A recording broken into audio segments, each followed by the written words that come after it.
प्रशान्तमनसं ह्येनं योगिनं सुखमुत्तमम्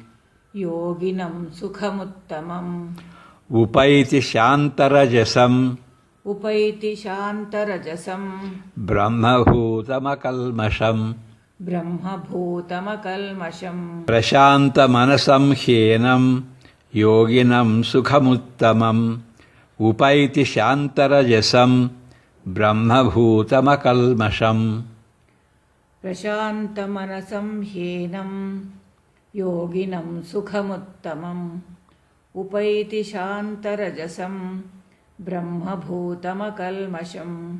Supreme bliss will be attained indeed by the yogi, whose mind is completely stilled, whose quality of rajas is subdued, who is without any blemish, and who has realized his identity with the Brahman.